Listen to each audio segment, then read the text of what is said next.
Hello again, everyone. Welcome to the Snoqualmie Valley, and more specifically, the Duvall Food Forest, which is where I saw last weekend Katie Vincent, who I would like to introduce you to in this interview of the Home for Humanity podcast.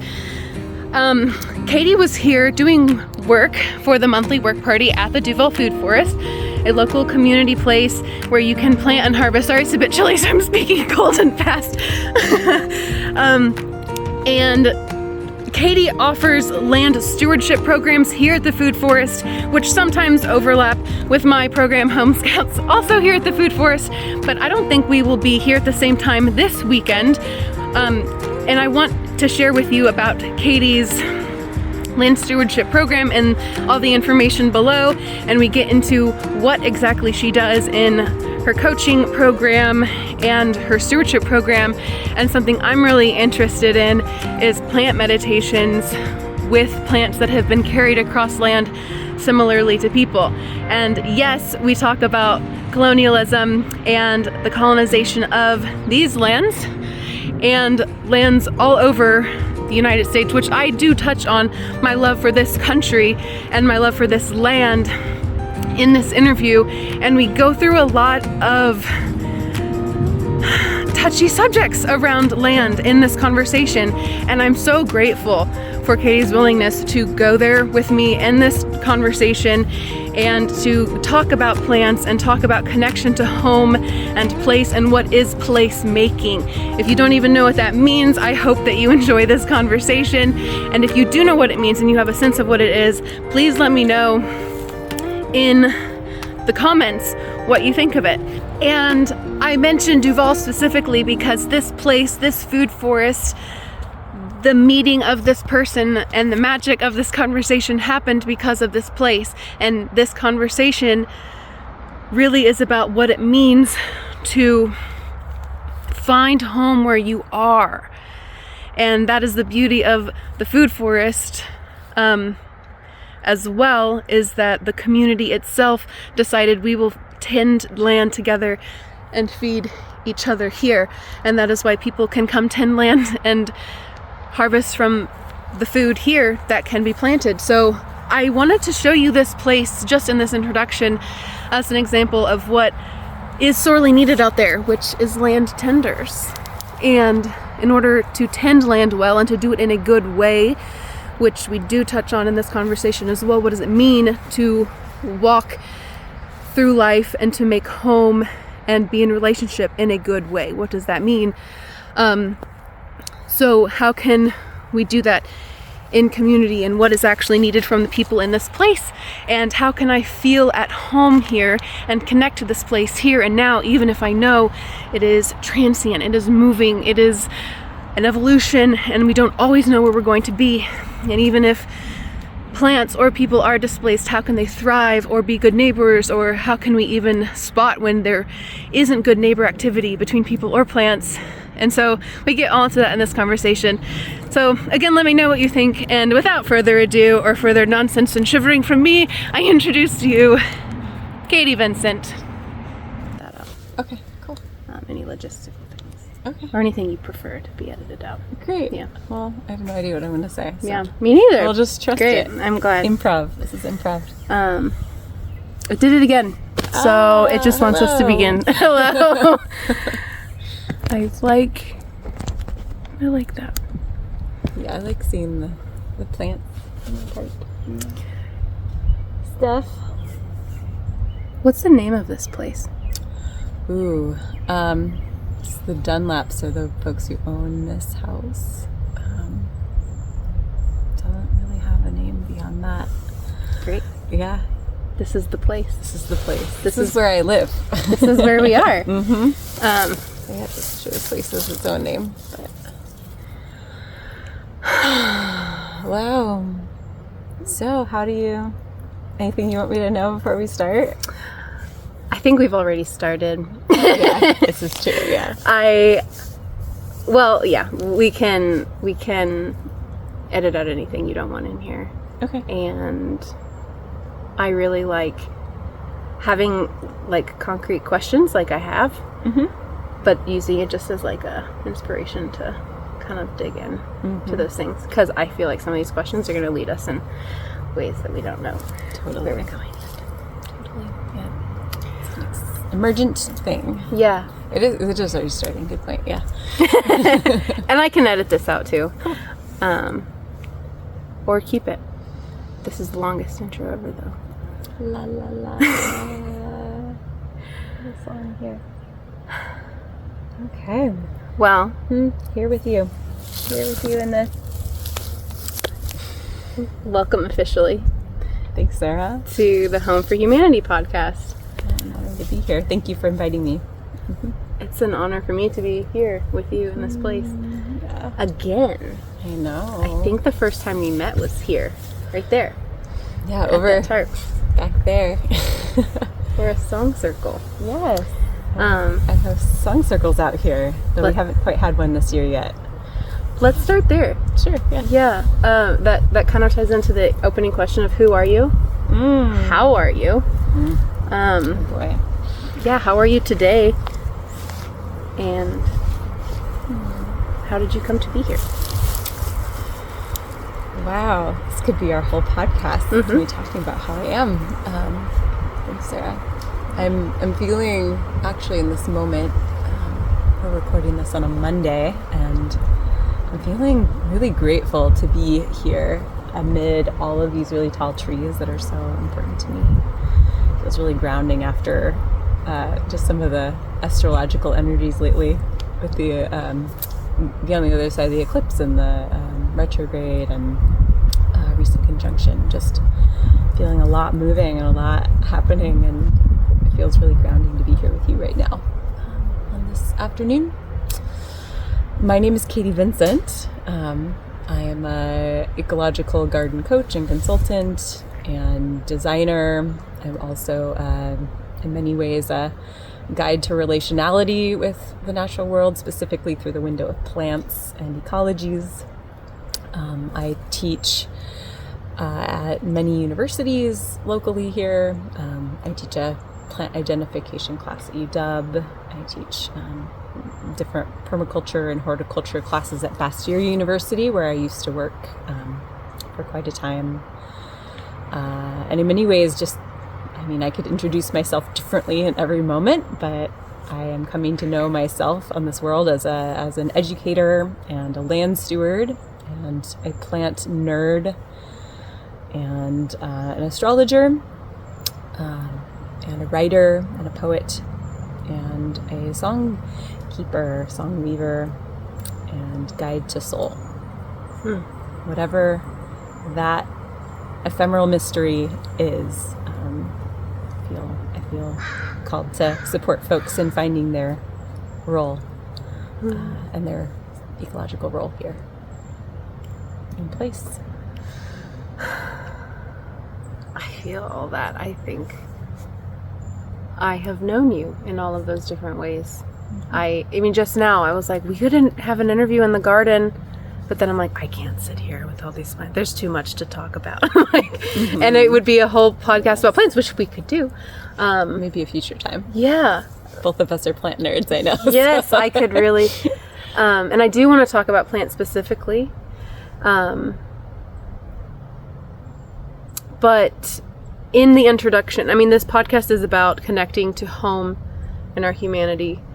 And I think my personal journey just with this name, I think sometimes I've regretted like calling my real estate business Home for Humanity, because it's just like too, it's an idea. And I think that's what I'm kind of struggling with these days, is like when I tell people about what the kind of work I want to do, it's happening in many other contexts and places, but here and now, I think that my day-to-day work is just a plain real estate broker. And I kind of just want to give up the name holistic real estate broker, because I'm like, actually a well-rounded business that I'm trying to create will be holistic regardless. And I'm trying to figure out how my emphasis and my own care for place and significance of place, and like I want to dive into what you just said about I think you said like where your place in the ecological role. your Yeah. role Mm-hmm. in the ecological environment around you, and your connection to place. Totally. Because that is what I think, that's why my humanity is here. And I don't believe in a human-centric home, but because I am human and I want to meet my environment fully with all the species and all the different beings here, I want to see myself as just a part of that. So can you dive into what that means for you, and maybe through story, like how does this show up in your coaching practice? Like what is it that you work people through when it comes to that? Totally. Big, beautiful question. I love it. I love also you centering the us here in this place as not just the place where I live, but also the home of many, and this being land with a deep story in and of itself, and a story that's kind of a continual process. Just a little spider on you. Oh. Speaking of home, we're in many, many beings' homes right now. That we are in a place with deep story, and it's complicated how I got here, and it's perhaps complicated how you got here, and this particular place where I live being above, kind of in the Highland Hills above Cherry Valley and Duvall and the Snoqualmie River, and that being a place that since forever the Coast Salish folks have lived along this river valley, still do. My ancestors being part of that displacement, and it being really complicated being a land-connected person here this time. And I really appreciate that question of home. What does it mean to be cultivating home with so much complexity here, and so much tending needed, I think. There's just a lot of relationality to home that I think makes for, I guess, just a complicated way that we might consider the human story above other unfolding stories around us, and especially just from my own lineage, just centering the story of perhaps subtly descended folks in this place, and how do we widen the story not just also within the bigger human stories in this place, but also the stories of the trees and the plants, and the stories of the other mammals, insects, wild ones that are storied with this place where we live. And I think my own process of imperfect process of creating home or cultivating home has always been starting first with the story of the place, and getting to know that story by close observation. Just regular, when you're getting to know people, it takes time, and we never fully will know them, but it takes just continuing to show up and be there with, and willing to hear the story, and also relate and create things together. There's so much I could say about that question. It's a big doorway into my work and the Tending Alive project, which is kind of that doorway into helping folks find their own ecological role, and learning and perhaps remembering how to relate to plants, and remembering how to relate to land, and remembering how to relate to ecology, and find the ways that our hands can be medicine to place. I really appreciate that question as a doorway into what's sure to be more juiciness. Yeah, it is, definitely. Yeah. Did you say earlier, just to clarify, did you say not only focusing on the settlers and indigenous stories, but also all the other beings? Yeah, it's both and. Yes. Yeah. Because, do you mind if I say one more thing related to that? Just, when we're talking about the natural world, there's this I believe and know and heard other folks speak of this too. It's just like the myth of the natural world being separate from people, and when we're talking about this ecology here and this beautiful place, like it's not separate from the Coast Salish people even today, even with displacement. And yeah, just making sure that we're speaking to the human story, because that's really important, but also listening for the bird story that's happening and the tree story. And like they're all here, they've been here, these Douglas fir trees and maples and whatnot, and their ancestors have been here for a long time too, and they have a lot of wisdom. A lot here. Yeah. I'm thinking right now of this story I saw on Reddit yesterday of this groundbreaking event happened in science of an algae ate a bacteria, and the headline was like, the last time this happened, Earth got plants. Wow. Because it's this huge step in evolution that I guess they say has been in the works for millions of years, using what they know about how this all works. But what they're thinking could happen in this evolutionary step is algae in the plant world now has like more, I don't know anything about this, but like it has more capacity to fix nitrogen or something regarding nitrogen, and that's a big issue in kind of the story of plants right now, is what's happening to the soil, and environmental protection being a big thing here in Washington State because of the Growth Management Act and the way that land and people, the way that's happening here is just different right now in history than it is in some other places, even in our country.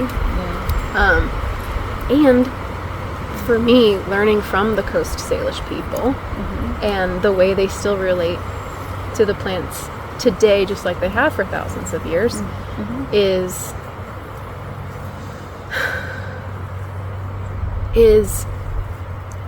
uplifting, and like coming from the Midwest to this place where I went on the tribal canoe journey last year.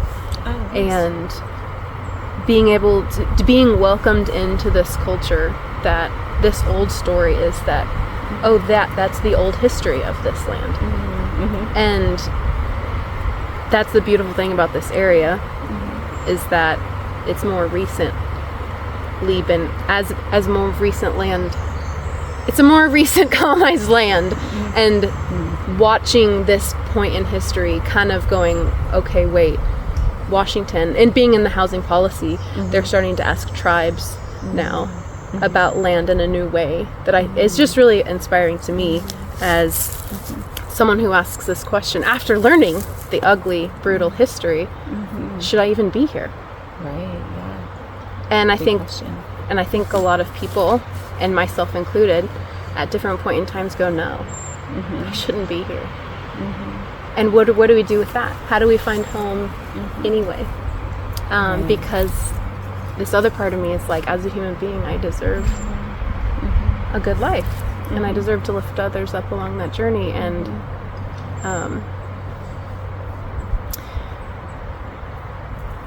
yeah, we don't have to like go deeper into this question, but do you feel like it? Like, how do you relate to that question? Because actually you do an amazing amount of, and maybe that's part of the Tending Life Project, social justice work that has hit me through song circles in ways that it's like, this is what's needed. And I don't know, do you feel that way? Like this is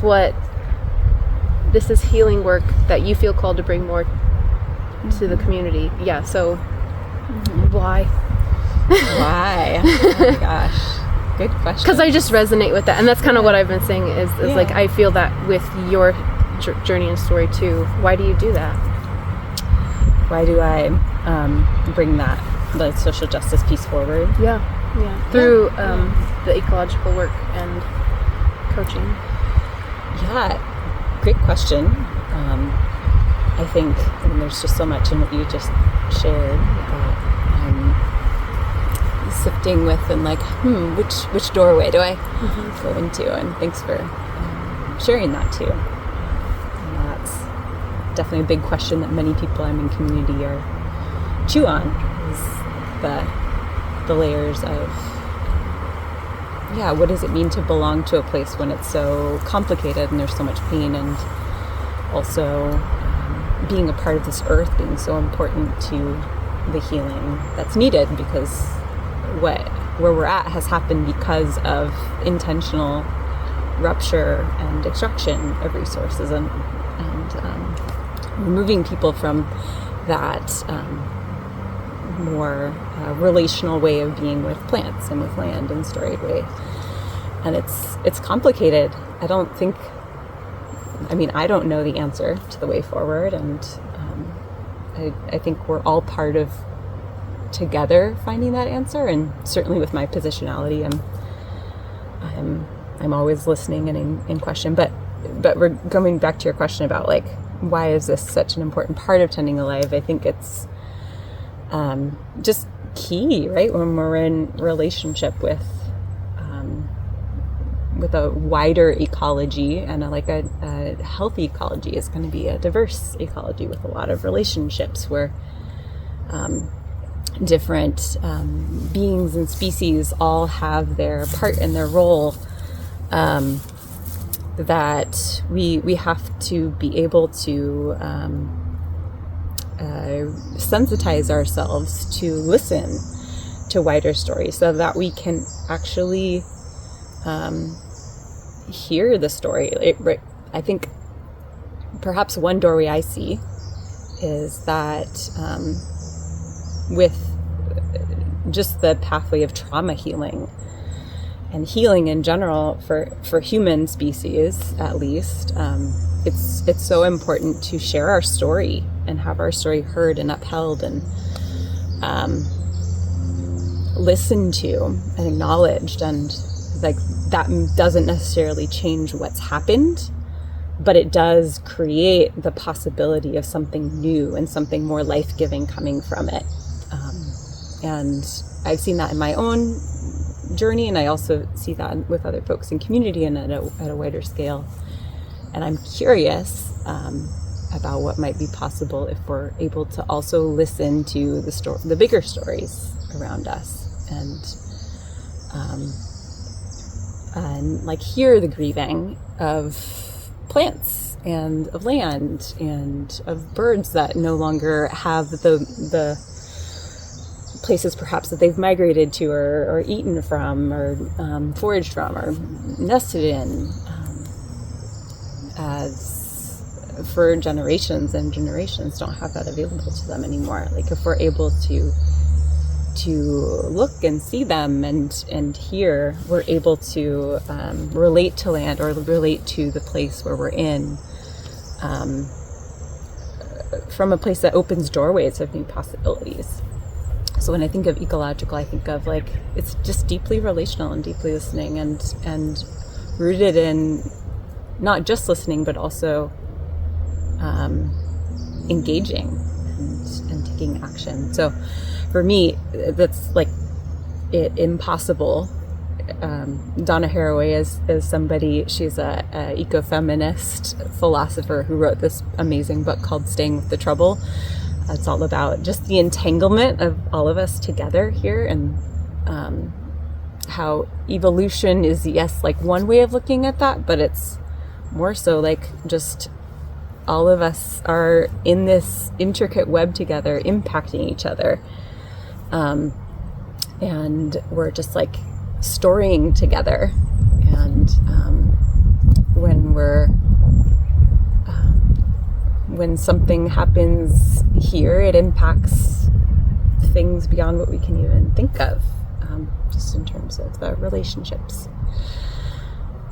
on this earth.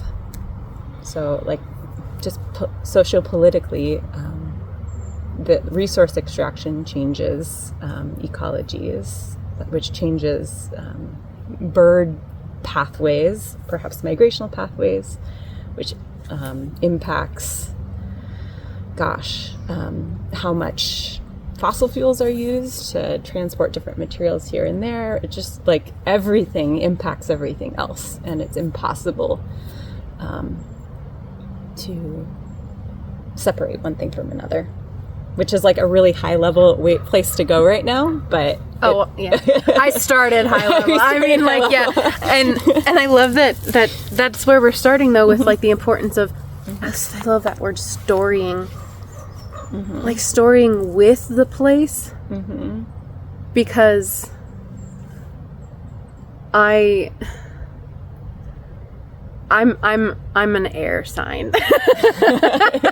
And so sometimes Libra, I do, yes. I sometimes do think a little too, I exist a little too much in my head, and that's part of why I love plants. Like I just, when it was my first plant class, I was like, this is it. Like this is what has brought me down to find balance. And can relate. So sometimes I call it air magic when I kind of get heady and I'm like, you know, if people just change their minds about things, all this would be different. And it kind of just goes back to like changing your mind and changing your mindset and changing the story you're telling yourself and the story you're telling others about yourself really is everything.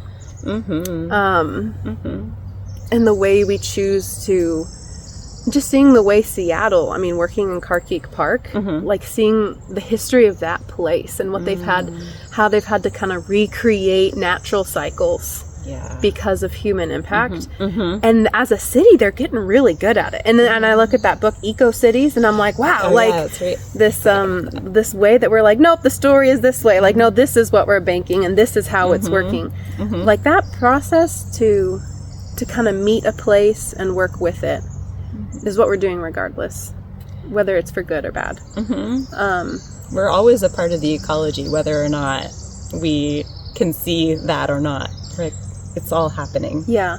And I kind of, one of the deepest lessons I received through the immersion was like, I can try to be a sacred being all I want. I can think that I'm worthy or not worthy, or good or bad, or that I'm on the right path or not. And whatever I think about, none of that matters because I am. I am here. I am alive, and I feel like that was like, I just am worthy. I can't escape. Like, I can fight it all I want, like this question, but I'm here, and I'm telling a story, whether I like it or not. I have impact. I take up space. Sorry, not sorry, right? So, is that something you work on with people? Like, is like rewriting their story to intentionally take what is, because it is, and yeah, try to write a new story. And is gardening a part of that process for most of the people you work with? Yes, definitely. Yeah, given that most of my work is through specifically garden coaching, and a lot of the people I work with really long to know what to do, like in relationship to their land. Either they've, and I say their land, and that's complicated, but the place that they are living, and want to meet, like, know the plants. How do I take care of plants? Like, some part of me, maybe many people speak of their grandparents or someone in their life who knew how to do things, and they just wish that they did, and they don't. And plants are a big doorway in most of the work that I do, because everything is land-based. But what was your original question again? Changing your story. Changing the story. Yeah. Thank you. I'm wondering how. I mean, I picture that you're working in the garden and using story and telling stories and like just shaping each other through conversation, and simply by being in the presence of spirit. And my words, like plants, they bless us with this transforming. We've got a lot of stories to tell the plant world. They sure do, if you listen. Story is huge. I think there's both learning how to listen to the story of a place or a site, which is an anchoring part of the land stewardship training I teach, but also in every single angle of work that I do is like, how do we learn how to listen to the story? But in part of listening to the story, we also get to come to know ourselves and I think of, yes, there's like personal healing and holing. That's a process of like sharing our stories about our experiences with plants and about the landscape, and perhaps about some of the questions that you asked, like coming to understand why we're here, or why we matter, like what medicine we bring to the earth in this time of, I mean, we've chosen to be born at a time of immense ecological crisis. And so why, if the big story is that humans are destructive to place and destroy place, like why do I believe something different? Like why do I know that something else is possible, and why do I see that happening, and also in my own ancestry know that at some point that wasn't the full story. But to get like to the core of your question, yes, I work with folks to help them remember or find their ecological role or shape, which isn't necessarily just like, oh, I have hands, I can plant things. It's more of a more meaningful, like, how am I seen by the world? Like, how do these trees see me, and what are my gifts? Like, what is my shape, maybe on a more mythopoetic level? And when I remember that shape, that maybe the world in dreams or in other ways has been trying to tell me or remind me for most of my life, but I forgot, what is possible? Like what more life-giving ecologies are possible when I engage with the world from remembering who I am on a deep level, which I'm finding just in myself isn't just me thinking or changing my story. It's more like a big ecologizing myself, that I can be a part of this bigger story, and being reminded by all these beings that perhaps, and definitely earlier in my life, just didn't see, thought of it as just like a big, in many ways, it's just like the background or an other. When I remember how to relate to them or how to steward them well, they're helping me remember who I am. And helping me find how to make home in these complex times. Walls. Home is walls. I think about walls. Yeah. I call it the wall of green. Like, that's what it was. And I remember the first time I realized I could differentiate things in the wall of green. It was like this huge shift in how I saw the world.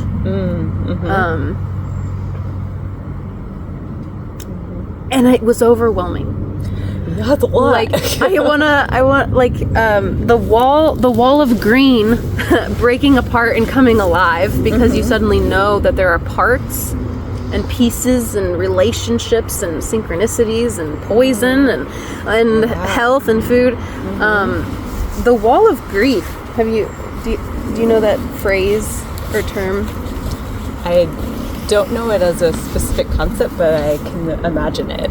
Yeah. I know what that feels like. and I'm sure it can happen for a different number of reasons or experiences, or sensations even, but I guess I'm thinking of maybe two things, but like the wall, being able to recognize the plants as different beings, and kind of realize that there's a relationship not only between these things in different ways, but me with them differently, and then me with the whole thing differently. You notice that they're actually seeing you. Yeah, like, and we're witnessing each other, and we can hear each other and smell each other, and that level of connectedness, I think, is what kind of causes this effect of the wall of grief. It also comes at the end of retreats, comes at the end of deep, intense, connected human experiences together, where we kind of sit back and realize, oh, this level of connection is not what I live in my day-to-day. It's not, for whatever reason, accessible to me. and going back to like, how do I create that ecology for myself? And so when you say ecology, yeah, what different variables are you talking about in that like web of connectedness? And how do you help people build an ecology that helps them work through grief? Yeah. I mean, being human is a regular grief practice. Yeah, it is. Regardless. And I laugh, and I think that's also part of the grief, is the love that's at the core of that, and the heart at the core of that. But you're right. There is when we close off our hearts for whatever reason, whether that's relational trauma or if that's just growing up as human and the generational and maybe species trauma that many of us know of disconnection. It's a lot. It's a lot for a heart to work with. And I think our bodies are wired physically. This little branch dropped. Our bodies are wired, I believe, physically to only take in whatever we can at a time. And so I think there's a lot of patience inherent with, it's not something that we can massively study, but we can only take in so much, so the rest just leaves us. But for me, I see in working with my clients, cultivating ecology is a slow relational process of just continuing to walk out every day. Maybe it's somebody who has container gardens. Maybe it's somebody who just lives near a park or near a place where there's weeds growing that have pretty flowers in the sidewalks. Maybe it's somebody who has more access to places like this with forests in different levels of succession. But just going outside and observing and looking throughout the seasons is a big doorway, because it isn't just a one-way looking, right? It's like more of the beauty and awe that we let the world reach us in, the more that we can be, the more doorways, I guess, open in our hearts to that mycelium, or that whatever metaphor you want to use, the green coming back in is possible.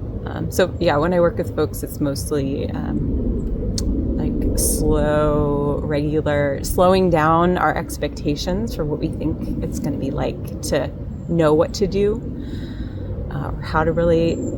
It's going to be like leaving a lot of room for mistakes and like picking the wrong plant, or like killing plants. Unfortunately, I mean, I've done that so many times, and me too. Just in the process of growing a relationship, it's sad, and it also just happens. So like having a lot of grace and slowness, but like a continued commitment, just like any relationship. It's owning our part and showing up differently going forward. But yeah, ecology has a lot of components, and I can only speak to some just from my own trajectory. But I think of just the layers of who's all here. I love that question. Who's all here? Who's all here? I heard in a bird language course with John Young, an audio course, that like, if this is my home, shouldn't I at least know the birds around here? You know, I'm here. Or the bugs, or the weeds, or there's just so many to know, and I think just noticing where we're drawn to. I like that. Yeah, if we're in a place, what is respectful? Who's here? Who's here? Do you want to move to the sun? Are you cold? I'm okay. I was getting a little shivery. Yeah. I noticed. I was like, would you like a nettle leaf? Oh, sure. That's a tiny nettle leaf. I know. I thought, and I dropped the other one. Oh no, I found it. Oh, babe. Just gonna rub it on my face. I'm okay though. I think I'm generating enough heat that I can continue going. Okay. Yeah. Oh, it tastes good. Nom, nom, nom. We haven't even talked about housing stuff. No, too. I Or But I'm down for whatever. Human-centric. Well, part of I asked, like, what is an ecology? Is because there's this debate at our house about, like, what an ecology is, or what an economy is. That was another debate lately. Like, home, even home, I'm like, what even is home? Like, it's just such an abstract word. But, the way all of these things are happening in a really cool, beautiful way here. And I'm thinking of Duvall. Like, why Duvall? There's one thing we connected about at, I think, maybe our first tea time was we really don't know how long we're going to be in this place. And it's for me, that's a really uncomfortable feeling. Like, I kind of want, especially someone who loves to plant things. Like, I've planted a couple years ago, my first summer here, I planted a big asparagus bed. You know, like, I'm not going to yield it, but I have to keep tending and the earth. But this question of I mentioned going on the canoe journey and being having my eyes beautifully opened to the culture of this place and the history and traditions of this place. But there's also, what am I trying to say?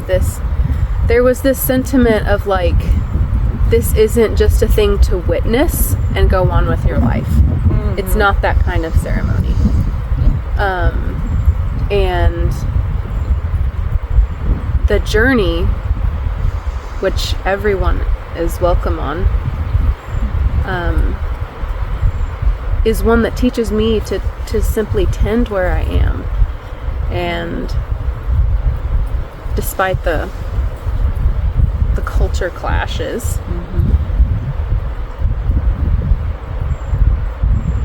how did you end up here in this place, and why is tending it, even if it's for a short time, important to you?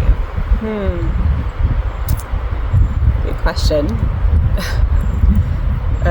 As far as I know about why I ended up here is I was living at a lovely community in Bothell, and my housing situation unexpectedly ended, and I needed to find a new place.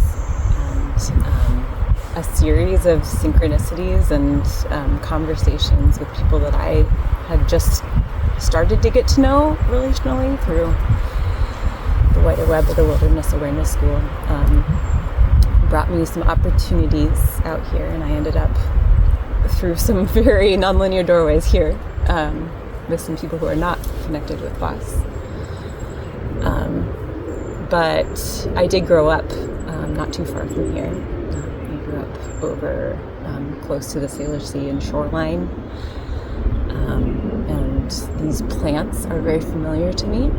So in many ways, the tall evergreen trees and the big leaf maples and the nettles all have, not specifically here, but generally have been reminders of home for me for a long time. And also, I'm a person who is very, I have deep relationships with landscapes. It's kind of hard to explain to just anyone, but I am deeply in love with many ecologies that are not just here. And I think you and I were chatting about just how I'm feeling the call of those different ecologies.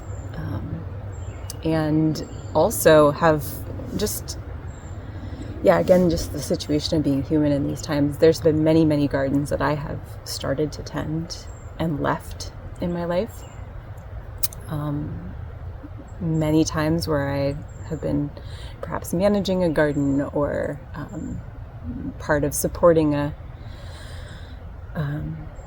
community in a garden, or different organizations in supporting other people with gardening. Just so many gardens that I have had the utmost delight to be a part of, that I have had to plan for and leave partway through season, and it's heartbreaking to do that. And I actually, for many years, I don't think many people know this about me, but for many years I had these plants that were from my grandparents' farm, which was up the North Sac River. And very, very deeply formative land for me as a human. It's in my matrilineage. My grandmother, and actually my great grandmother, they were all there. My grandmother was born on that land, and my great grandparents had immigrated from Germany. Who were part of. My grandfather was part of the gold rush in Alaska, and was part of the colonizing force in this place. That is the closest, it's complex, but that is the closest deep relationship to place that I have ever known, given that land was in the bones of my grandmother and my mom and me. And I visited that land regularly from when I was small.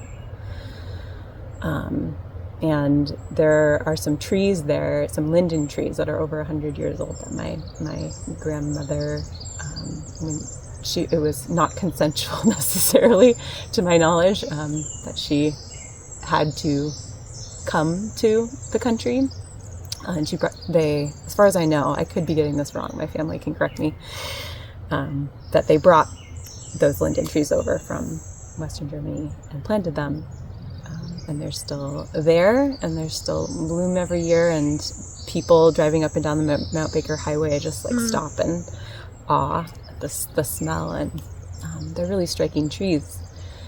And so fast forward to my adult life, I've carried and was given a linden tree from those lindens. I carried around in a pot with me to so many places that I rented, and at least 3 places I carried that around, along with some some sweet violets too that had grown around those trees. And I just couldn't bring myself to plant the plants because they're too important to me.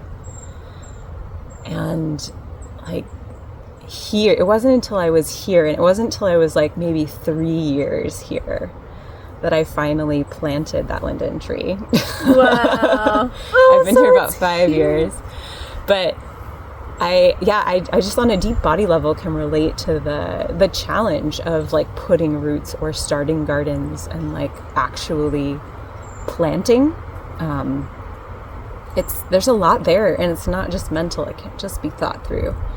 Just the somatics of just what is generations of displacement,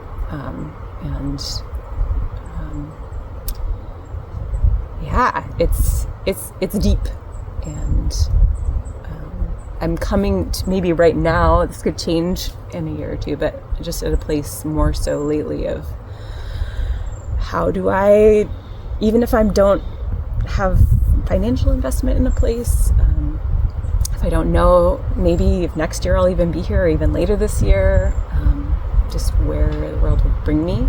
How do I tend this place the best that I can? And how do I still even allocate resources for that? Being part of my relationship with this place that will continue beyond me, regardless of whether I stay here or not the rest of my life. I think those are just big, important questions of this time. And complex, really complex. Yeah. But yeah, the lindens right over there on the other side of the maple tree. I bet I passed those big linden trees I drove to Mount Baker a few weeks ago. And they're on the way. God, what a beautiful area. That's gorgeous. Heartbreaking, and part of a bigger heartbreaking story, just the Nooksack people and their relationship to that place. But yeah, now it's the farmer's part marijuana farm. There's lots of stuff that's there. Wow. Yeah, the story of a place. How do you have any ideas? I mean, these logistical things with housing and feeling at home in a place. Yeah, I rent, so I rent right now too, and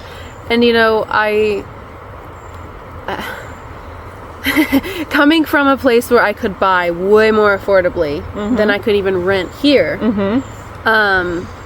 part of me in this renting process, even though I love where I live, is like, this feels like it's only temporary. And yet yesterday I planted a bunch of seeds, and I'm like, I'm all in for the growing season.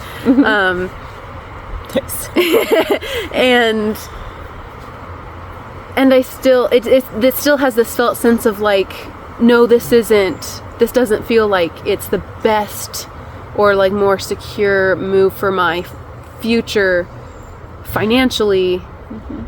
And also, that commitment to a place that I do want to tend the land for multiple years, and build that relationship. And where that is, when it's a question mark, like, I guess in the in-between, what does that look like? So do you have any ideas? Because I have a few ideas about like equality for renters, because there's this huge market of renters now that are faced with all these new questions that 10 years ago renters not necessarily weren't facing, which is like, this is our only option, and maybe for our kids too. And do you have any ideas about that? Oh my gosh. Or like cool solutions that maybe I haven't thought of, or solutions. I mean, I look to the people who can speak the language of the real estate world and translate it into other ways of seeing and like straddle both worlds. Like I admire folks who are able to do that, and I know in many ways you're in that space, or trying to be in that space of like, how do we do both of these? Not do both, but like live in one, live in the other. But I do see that it is necessary for things to shift, and I think that we're kind of, I don't know, maybe I'm optimistic about this, but it seems like we're kind of at critical mass, if we aren't there already. Just the amount of people who don't have access to the possibility of not renting for their whole life. And I know there's like a lot at play just in terms of environmental justice with that too, but I see that it's like unmistakable that there needs to be at least some version of tiny house okayness, and also with water resources, like water, just more finesse with the water rights situation, and also with like composting toilets and other ways of dealing with waste. Like there's a lot that needs to shift, and I know governmental systems are kind of by design and by necessity slow. Like there's gifts to slowness, and there's also challenges to that, just given the immensity of what we're faced with quickly, especially here in the Pacific Northwest, which is projected to be, having differing precipitation and temperature, but generally speaking, going to be more habitable, projected in the long term. So, I don't know any specific answers. It's definitely a question that I'm chewing on. What does that look like for me and communal living? Perhaps buying land or being part of buying land with friends, or something yet to be seen. But it does seem like, we're kind of at critical mass, and there's probably going to be a change, whether or not it's actively governmentalized or permitted or not. Like, there's just something will happen. Something's gonna change. Something is brewing, and that's one reason I was like, I'm gonna jump full in on this industry, because something is going on. Like, what the fuck? And pardon my language, I don't drop the F-bomb in interviews that much, but like, this is like a big journey for me, and I feel like I'm only at the beginning. And it is scary thinking about like the long-term habitability of this place. Like, I'm in I think it's kind of an ongoing thing, the steering committee to gather public opinion for the city of Duvall for the new comprehensive plan update, because all the cities have to meet their local things for the new comp plan update which is a part of the Growth Management Act. So cities are being mandated to densify in the urban cores. And I think, well, I have lots of opinions on like the divides that creates, but there has to be boundaries somewhere. And the need, it's interesting that's why I asked, like, what are your solutions? And I do hear like the desire of people with the tiny homes and being more self-sufficient goes hand in hand with the solutions, and they're just needing to be more low impact, like transient housing, short-term, mid-term.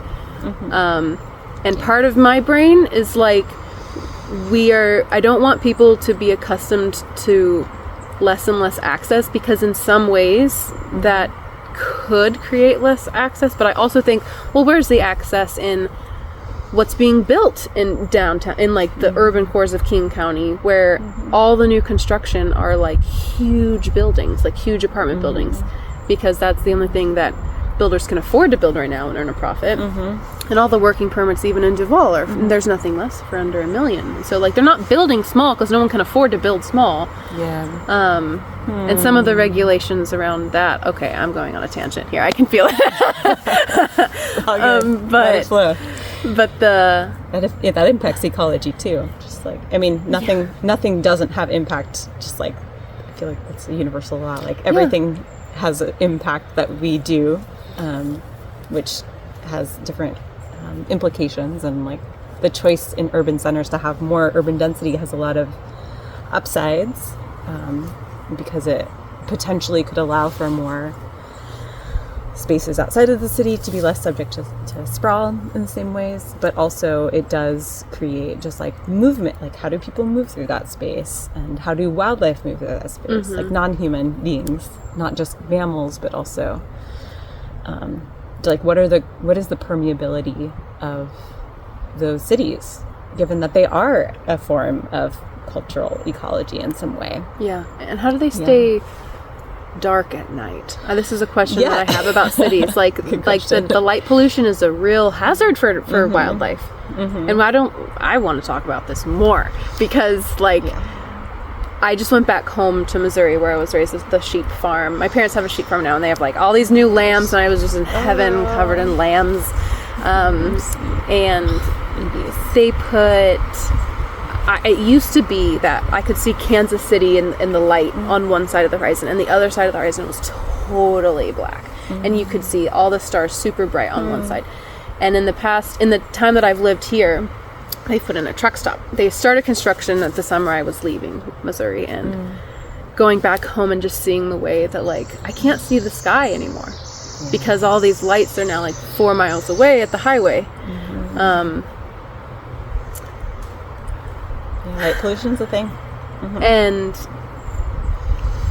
so what's going to happen to these, to the wildlife there, and into the humans? Like humans still need their nature connection, right? And so if they need to get out of the city, where do they go? They come here to Duvall. Which and there is a tendency, I think, in urban spaces for landscapes to be very like hands off, which is very at least maybe that's how I've been raised to think of them. That's how they've been landscaped, is to just be kind of a natural, pretty thing that doesn't necessarily foster engagement or relationship with people.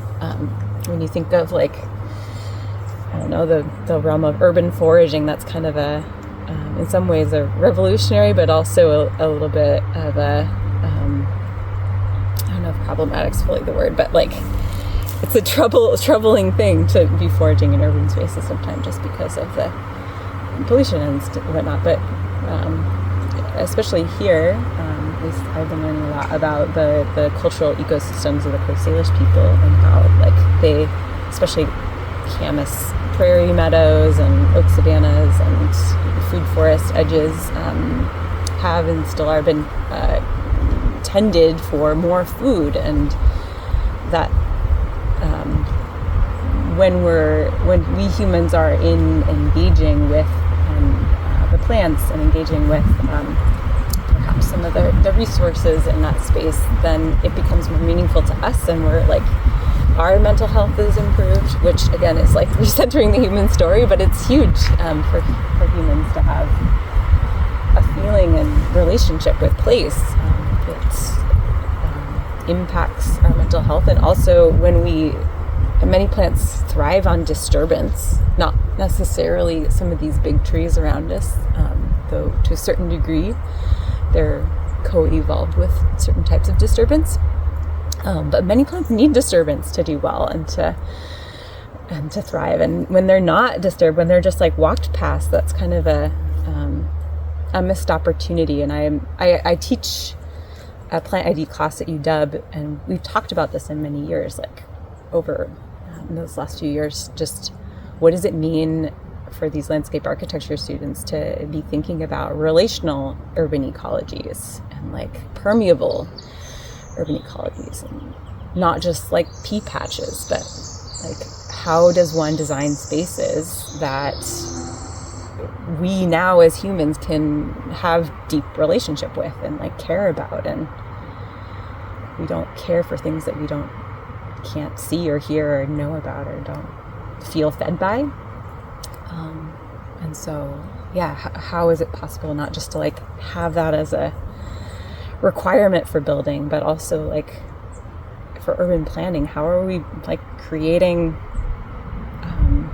certain types of ecologies that people can forage from and can that are also functional in creating filtration and habitat, and I'm curious about that realm, and I'm excited every time I get to go to UW and talk to those landscape architecture students, because they're like on it. They're so excited about it and love getting to know the plants. And there are projects all over Seattle. I mean, like, I am so inspired by like some of the urban design in pockets that, you know, while a lot of it is like, what is this, like Blackberry and Concreteville, and but there's opportunity there, you know, where you're like, oh, okay, this is what's happening. How can we be a part of good design now that we see what's going on? And how do we partner with some of those resilient weeds that are growing too, because they have function also. Like, how do we?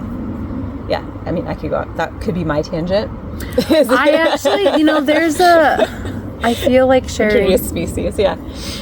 Introducing species? Or introduced species and weeds. I could go on for a while. What are your thoughts there? Because because I was saying, I have two things in my mind, and you can choose. I was thinking, talk about displacement when it comes to people not being able, both with native plants and invasive plants, and God, wow, what a parallel, because I was thinking of that word. All connected. I was thinking of that word, which talking about people being able to stay in their homes, and it's like in a community, a lot of the ways that, I mean, and bank owned stuff right now from an investor side, like there's in the market, right? Every year there's popular trends in real estate, whether you're an investor or an agent, like all these ways.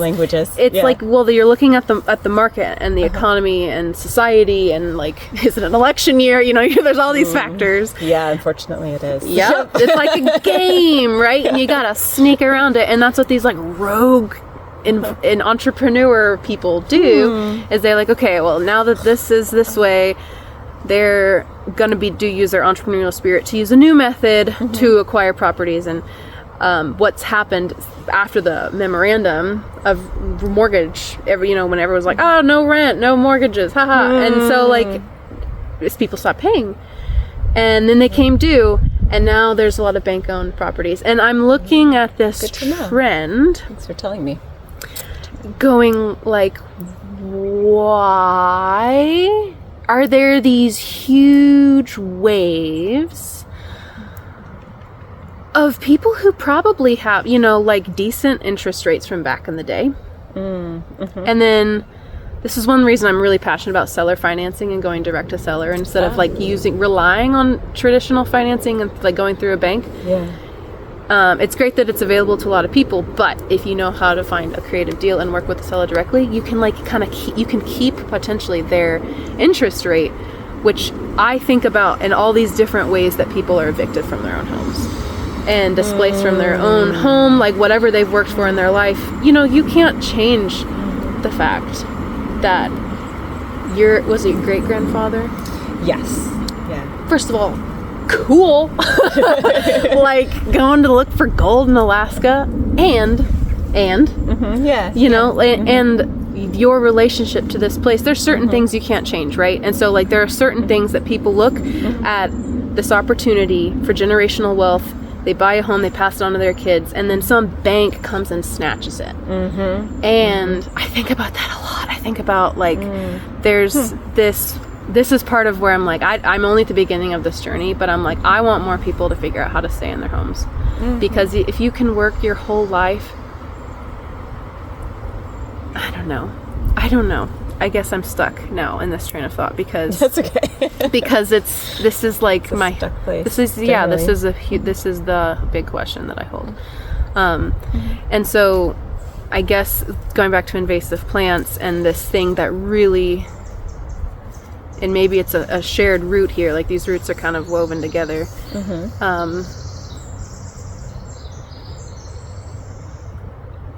Oh man, I don't know if I want to ask this question. I don't know if I want to go here, but I kind of, it's just where my, you can go wherever you want with this, but I was in a circle one day in a plant circle, and somebody said, as white people, how can we even use the term invasive plant? And I've held on to this for years now. And because it made me feel invasive. It made me feel like I am the noxious weed. Right. So, and then I go back to like many plant people who use these, I mean, it's like what these, like this, there's a certain energy that those plants have, and how are they, what is their utility? Like in your work, in the bigger picture, and maybe you can answer in a way that you don't have to parallel these two themes, because they are and aren't related.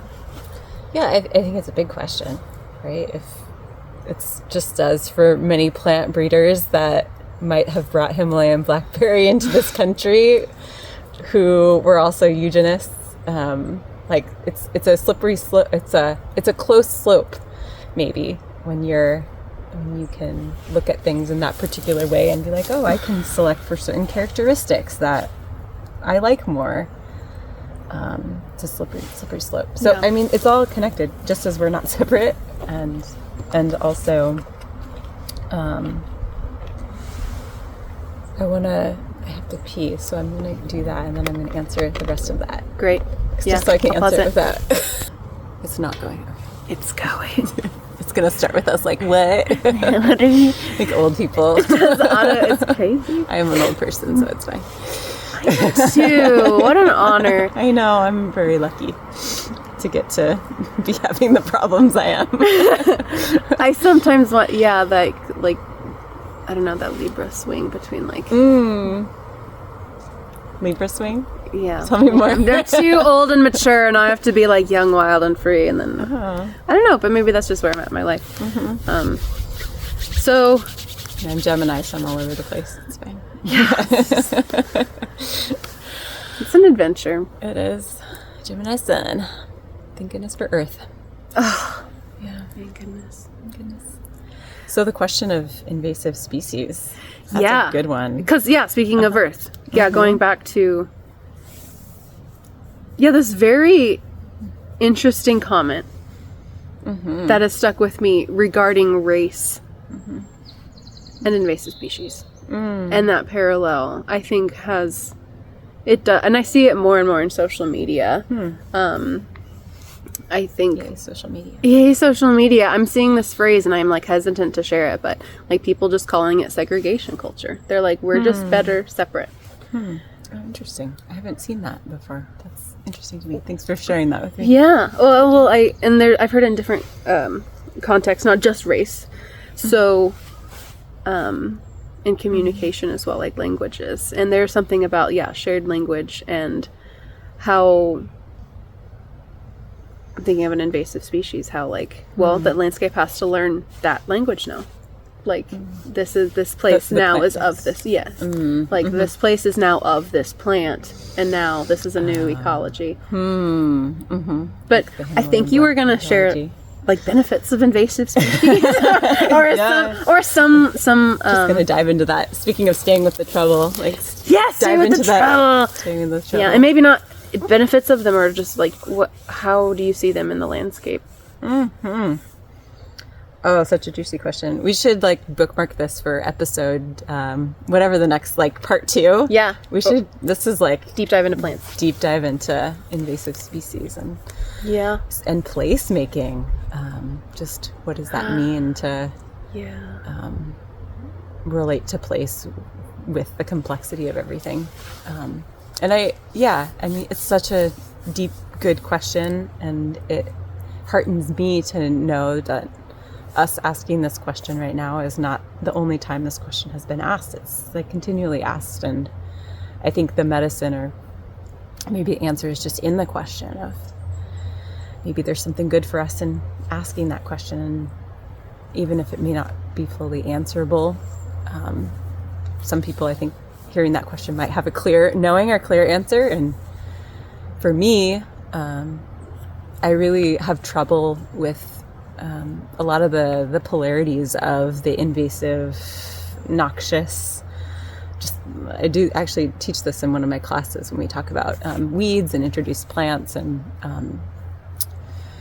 all the words for different types of plants that are very xenophobic and very othering, and very what's the word, like letting go of responsibility for how those plants got there. It's complicated and sometimes very political, which plants are considered noxious. Noxious, as far as I know, is more of a word that is used of like weed boards or like government control boards that are like, okay, this is a noxious weed that needs to be eradicated. I mean, any of the terms that we use when we talk about weeds are very militaristic and xenophobic, and I mean, maybe makes sense in the context of the English language and where that lineage is from. But just I think there's definite impact to having plants that, I mean, Robin Wall Kimmerer talks about this in her book, Braiding Sweetgrass, which many folks probably are listening to this, and probably both of us have read, speaks to just plants that can't speak the language of the place, and some plants that are introduced having medicine, and like plantain is one example that she uses in her book, that bring medicine and also more or less can be with the language of the place.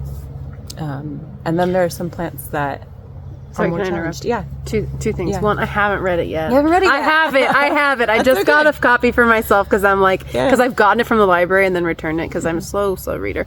Definitely audiobook it. That's the way, because she reads it and it's phenomenal. I love audiobooks. Phenomenal, yeah. And when you said the language of the place, like plantain helps tell the language of the place? No, more so plantain can kind of hear, or I forget what the words she actually uses are, but it's something about like can be with the language of the place without, and offer its medicine without throwing everything out of balance, without being a plant like buddleia that it's true. Plantain does that well. Has flowers that bring in the butterflies, and then the swallowtails lay their eggs on them and they can't eat the leaves and they die.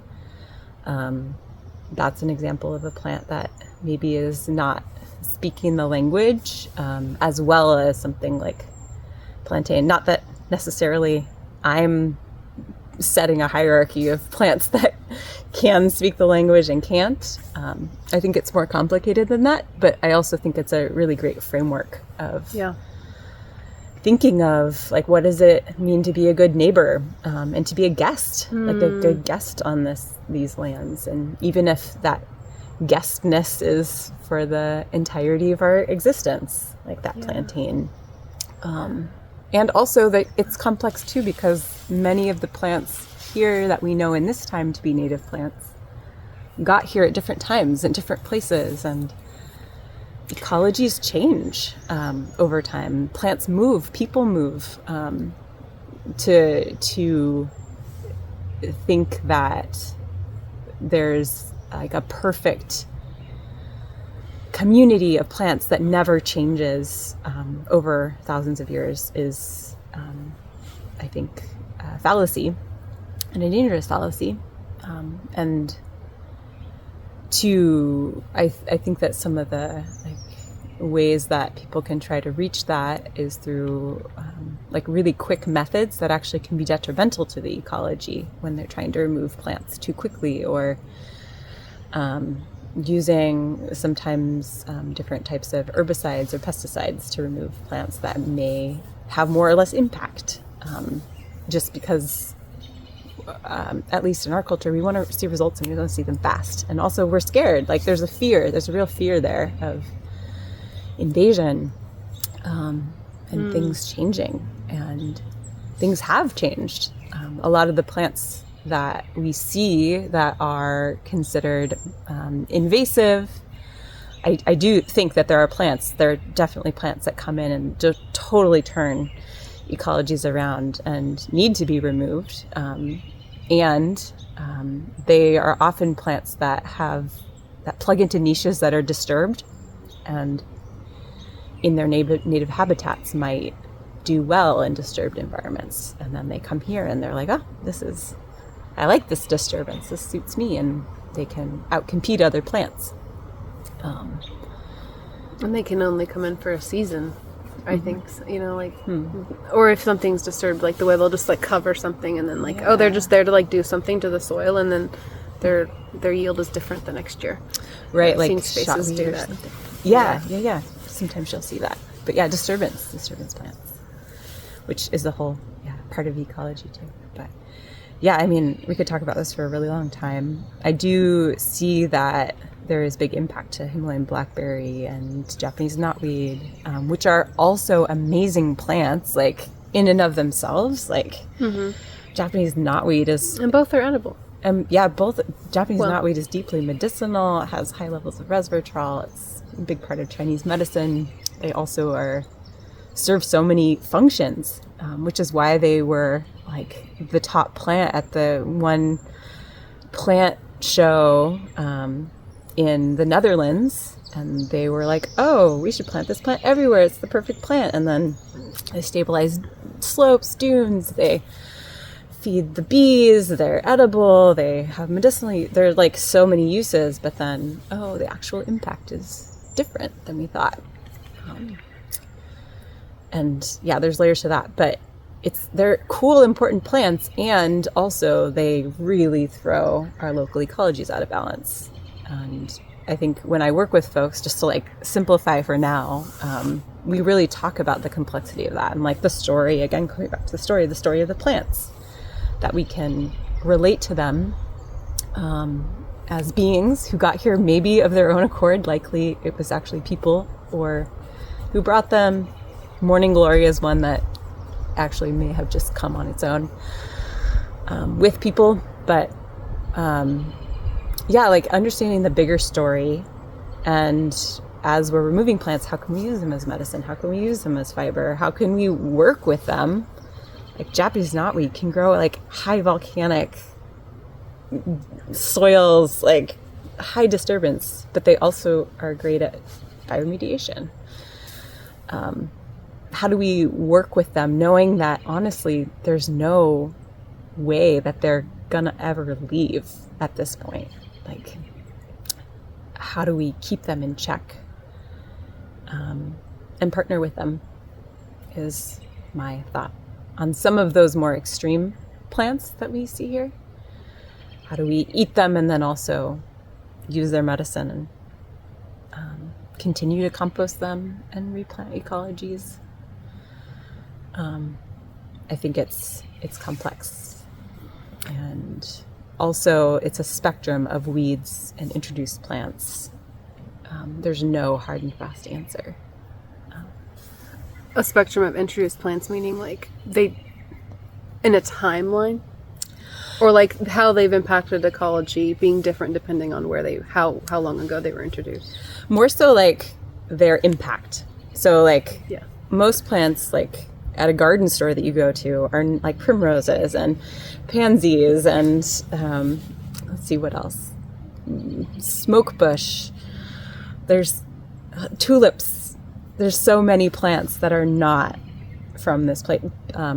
I guess squash technically are from this place, but like tulips is a funny one because like the valleys are filled with them here. Right, daffodils, Huge cultivated dahlias are from farther south.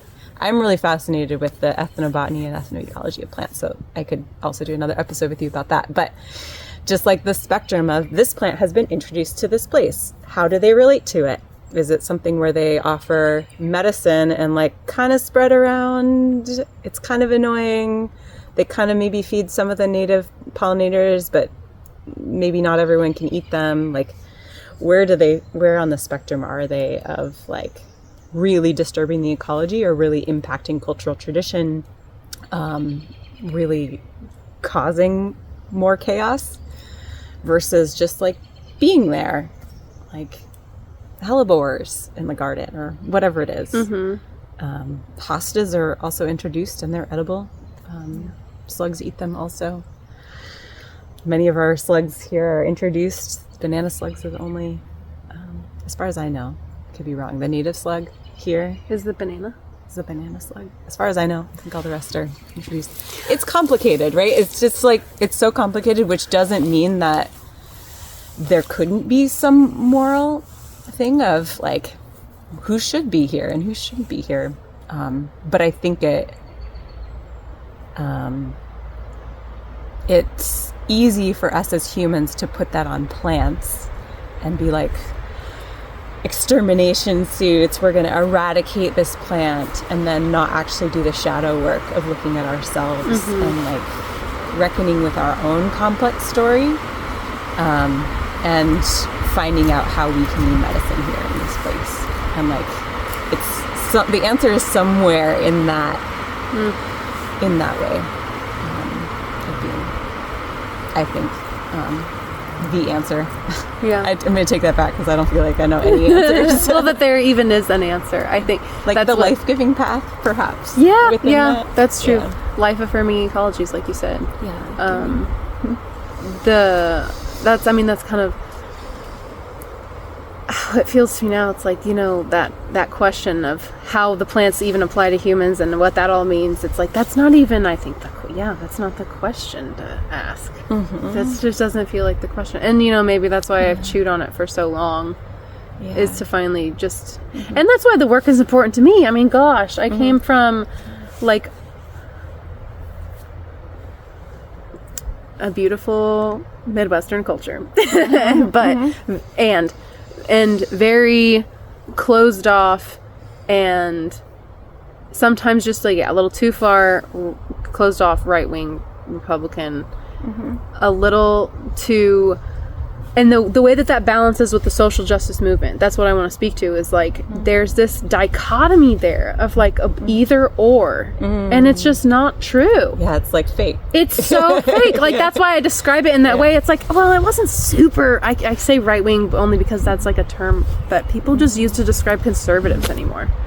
And I'm just tired of that. The polarization is a thing. And so it's like not even the right way of looking at it, with like that was the story, at least I was raised kind of seeing, was like, oh, a social justice movement. And I always had this huge question, well, like all of these things seem super valid. Like these are important questions. As a kid, I'm thinking this way, and that's why as an adult I've like really tried to find where my place in that is, because I do care very, very deeply about how to live on this land. I can't deny, I love this land. I was born in this country. I love this country. I love the land of this place. Well, what even is our country, right? Like there are borders now, but like I adore every species I have ever found here. And when I first came here to this place, it was a wall of green. And it was really cool to like just experience a new place as a wall of green.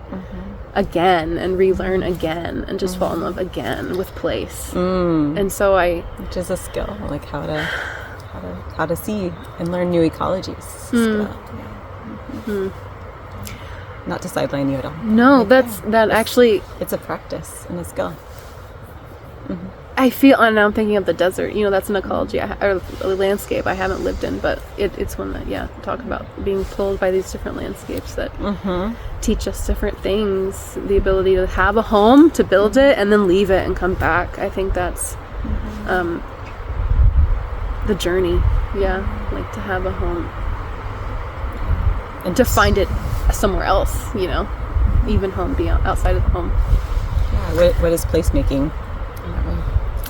And also to something that you just said, I feel like there's the doorway to just all the healing that's needed is through that relationship with place, which is why it's so complex. Everything is that, yes, there's all the stuff, there's all the polarization, there's all the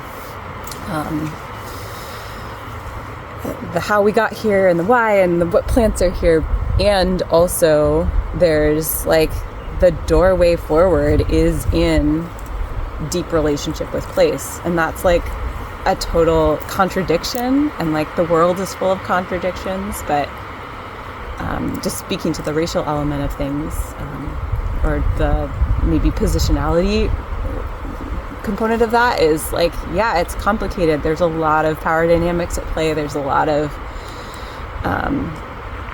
access issues and a lot of things that aren't talked about, and a lot of complexity to owning land, whatever that means.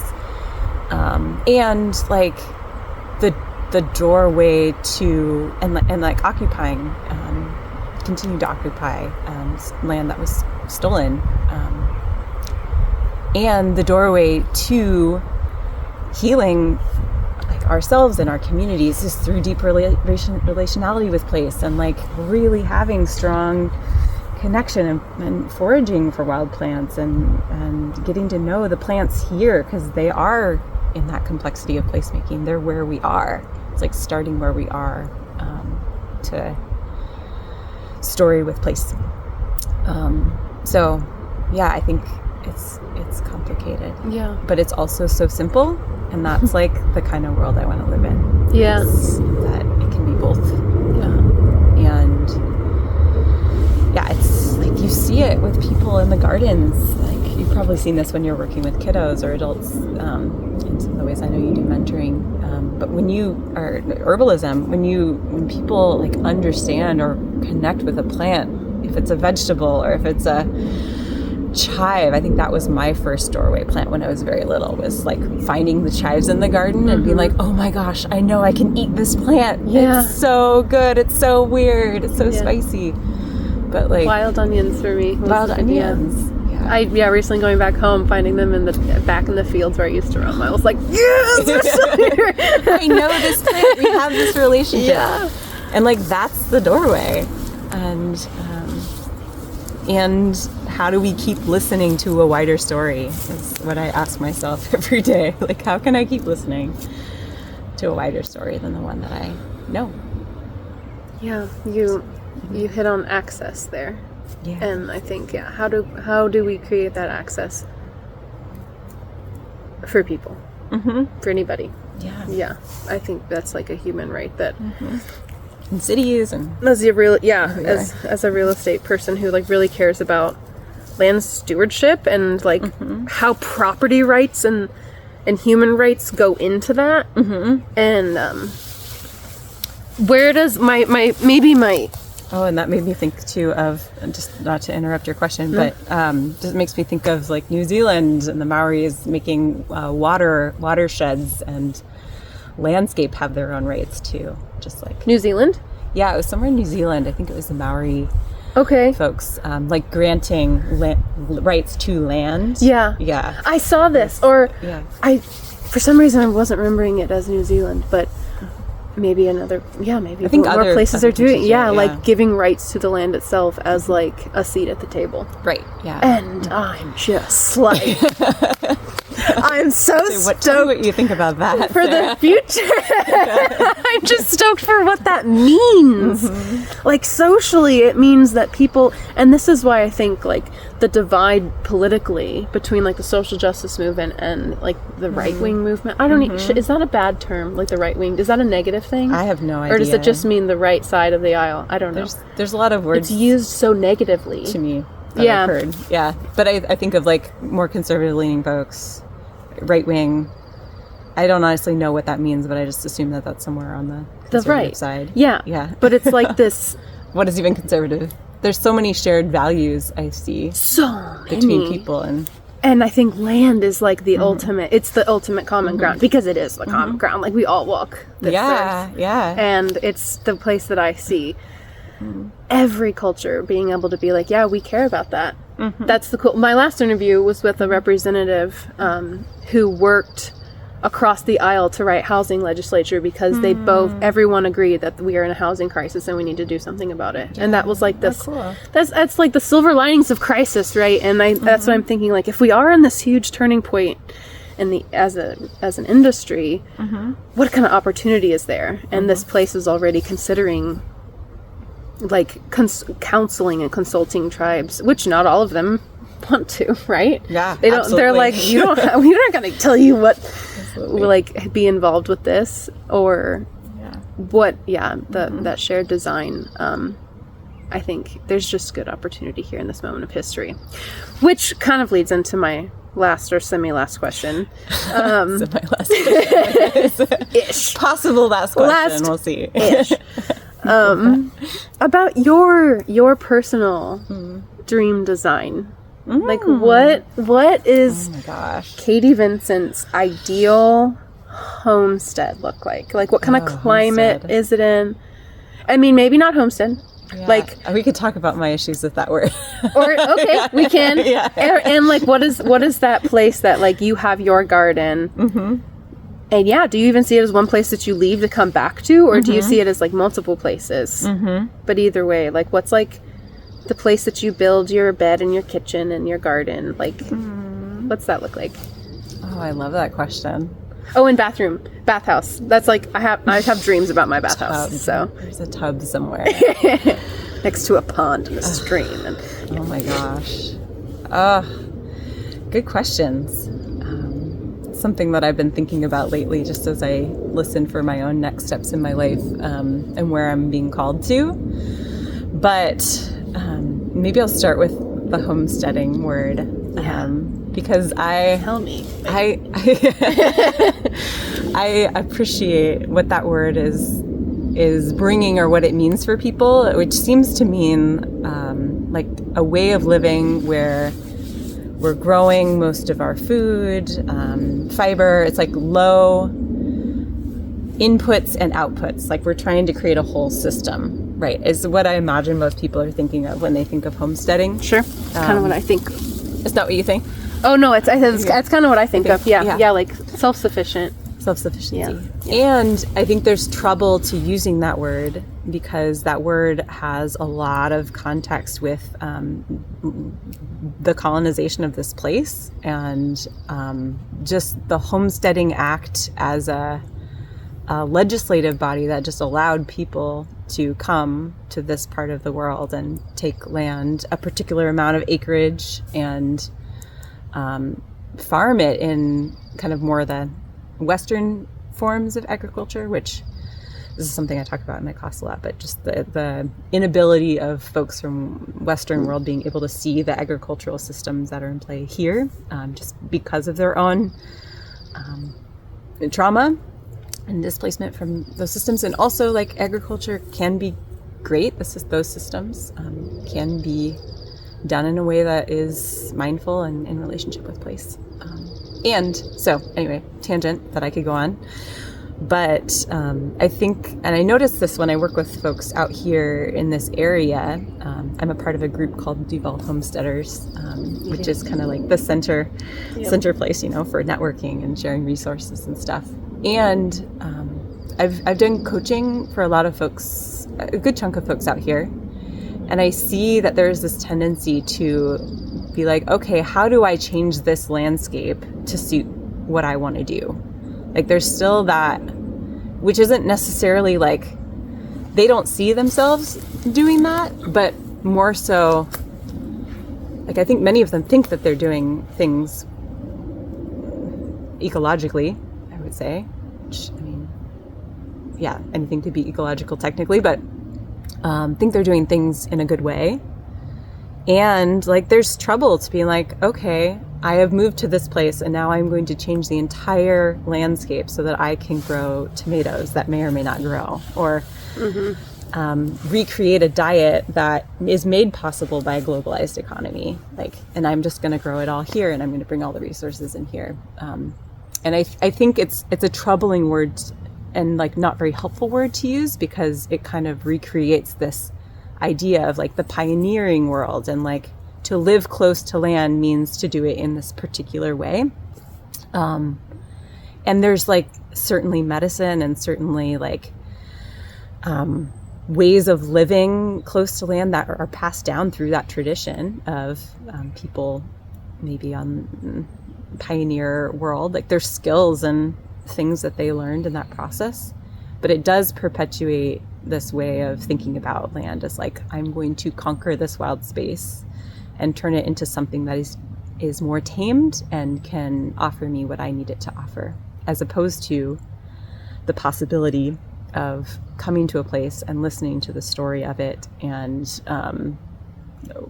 talking to the land about what you want to do and seeing what's actually possible. It's like, I would like to grow vegetables. Where is the place that I could grow vegetables? How much can I actually expect to grow here?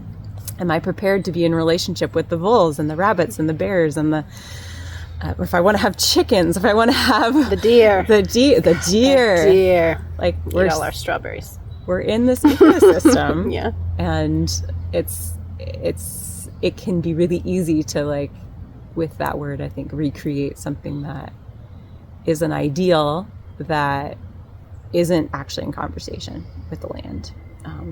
So I have trouble with that, but I understand what's underneath it, which is that like desire to be more in a whole systems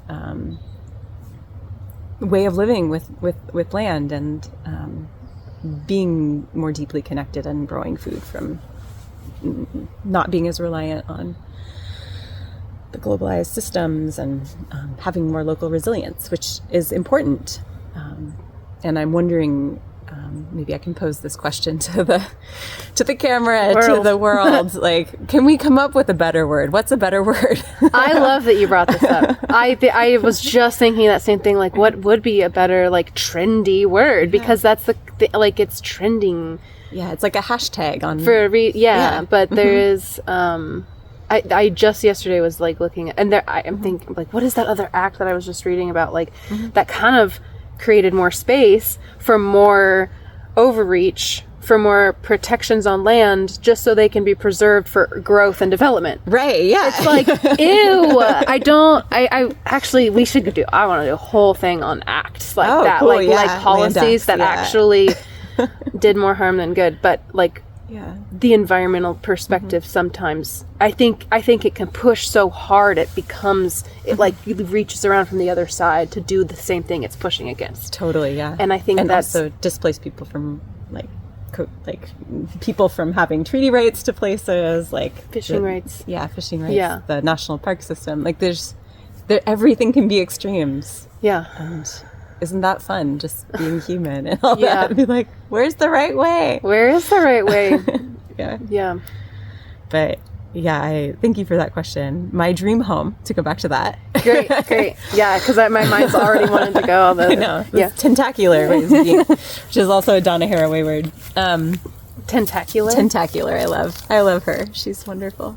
Just like the tentacularity of like nothing is linear, it's all tentacle, like and like relational. Totally.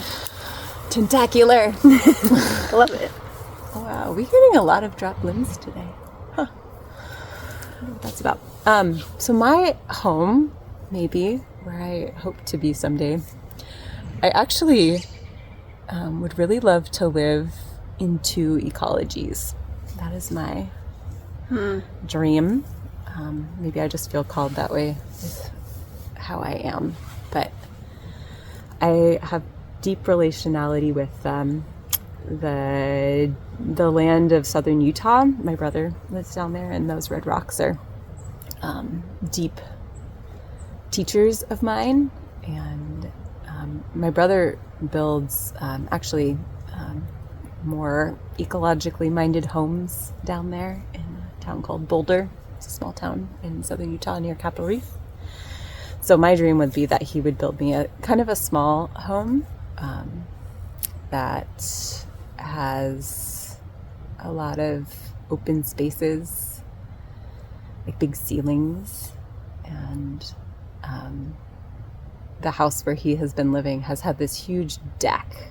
It's all about the decks out there and being outside. And this big deck with an enormous big tub on this deck, and the stars. It's a dark town, so it's protected for light pollution reasons, and you can see so many stars. So anyway, big tub, desert.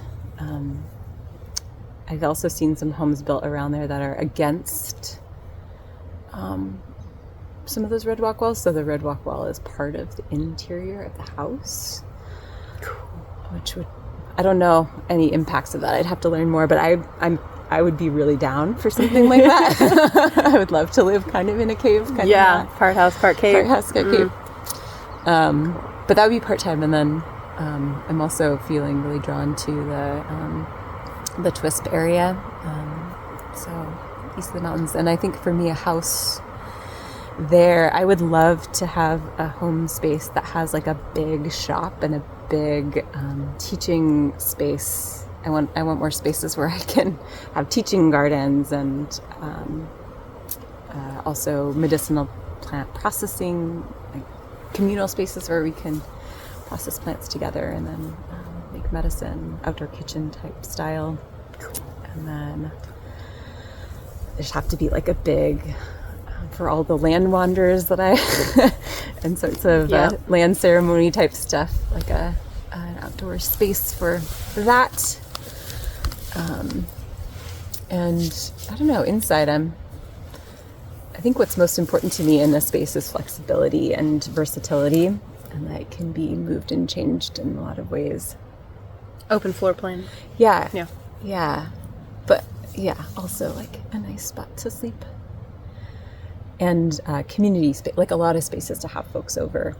Community is important to me. And I want my home to be a place where like my partner and I can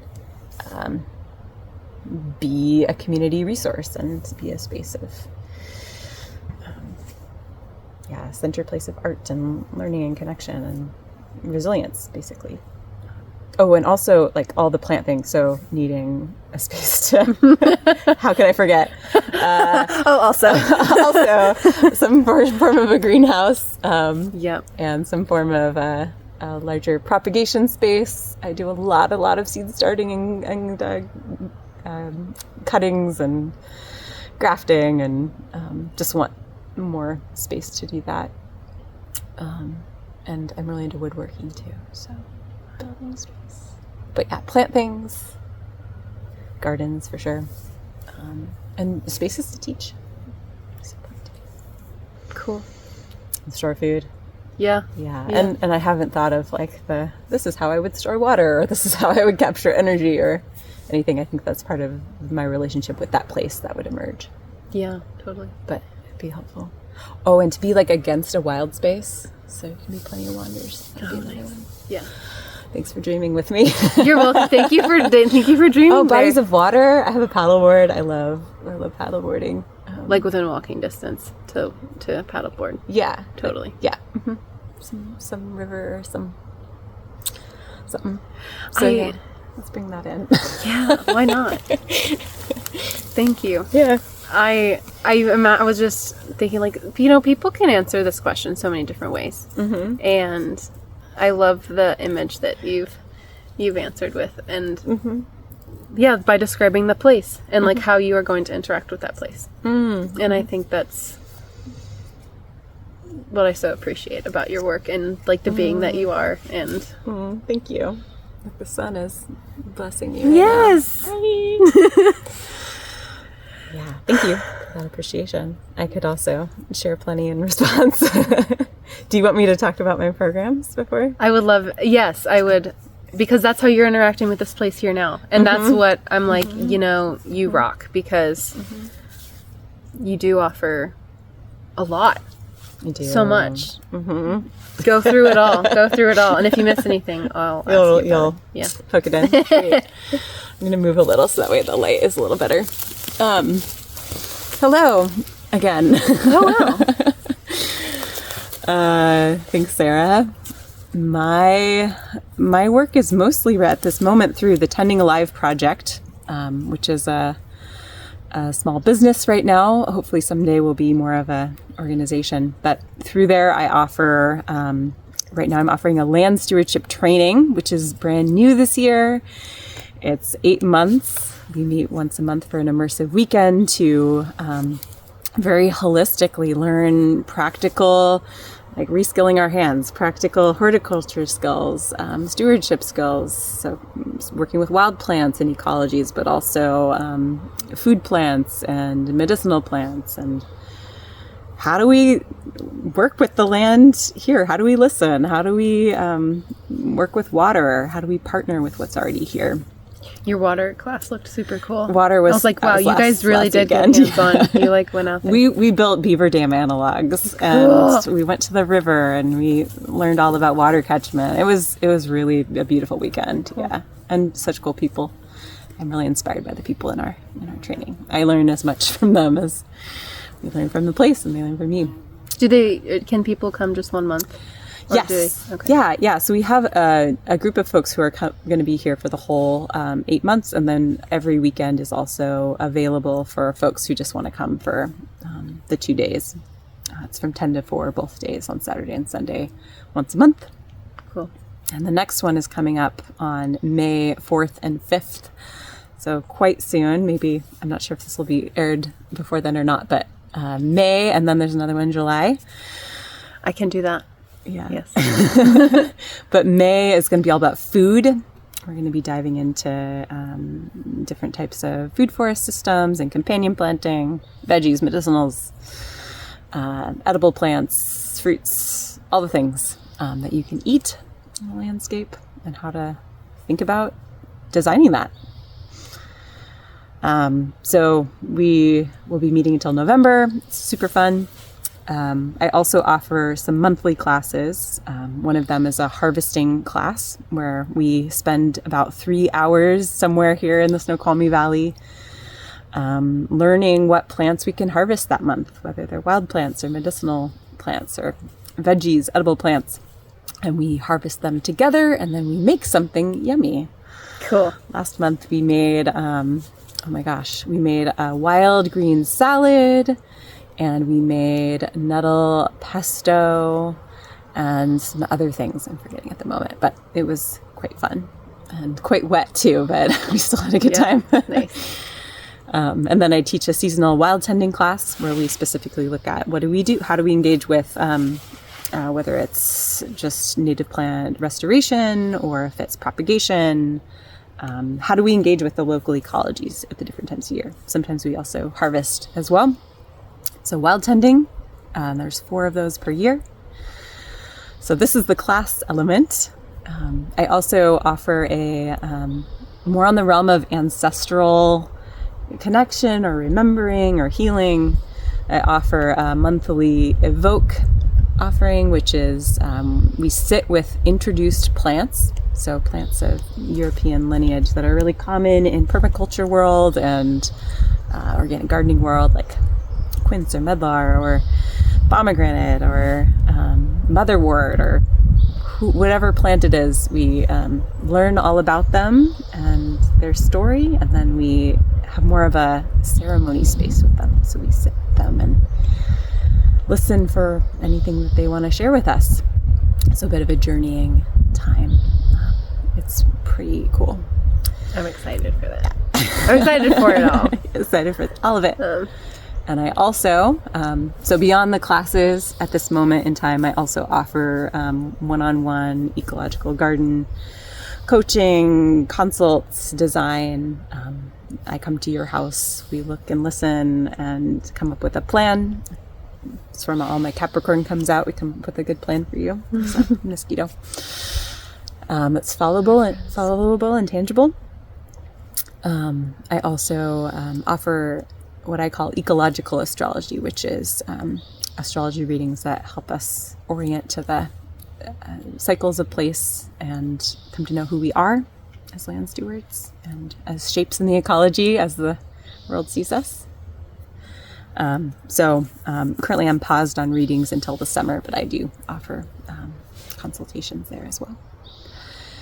And beyond that, I also teach different universities. So do many other things. I might be forgetting something too, but that's currently what's on the table at the moment in my brain. And song circles.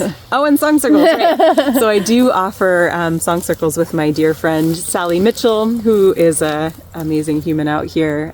She's a body worker, but also a guide to soul in many ways. And a very talented and skilled musician, classically trained musician.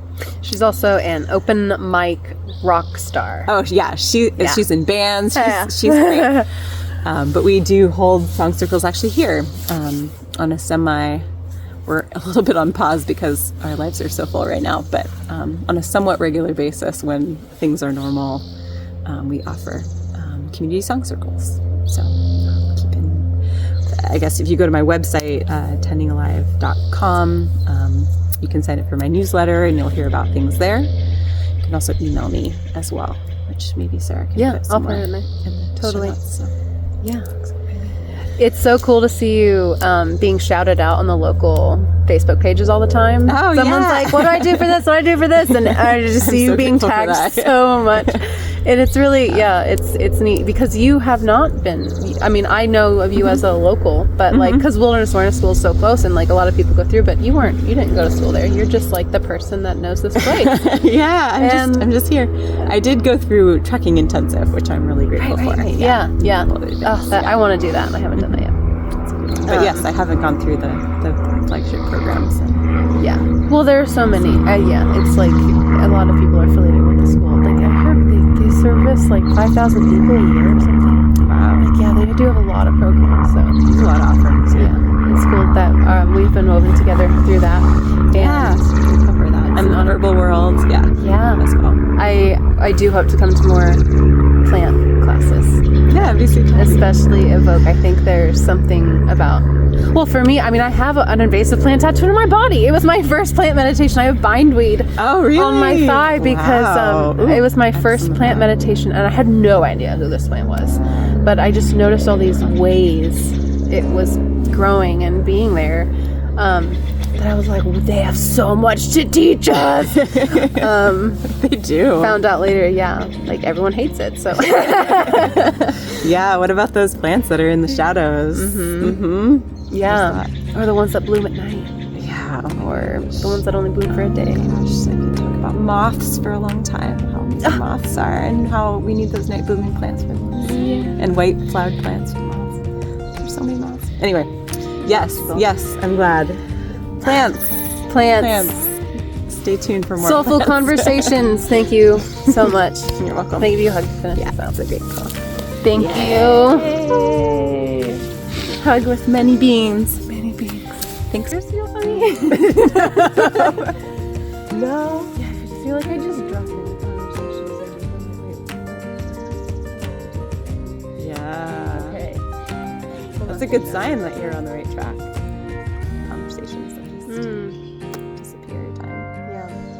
Well, there's a recording and I just posted. What brought you to this method? I prefer in person. Is it recording? Oh, it does this sometimes. Hey. It'll if it feels you waiting, it'll just take a picture or start recording. Scorpio. Is that Sagittarius? Capricorn, so Aquarius. Is your. I think I got that right. Yeah. Is that career? Career is foundations. Just curious do you have your chart? Do you mind if I look at it? I do. Oh, it's still recording. What's your fourth house like?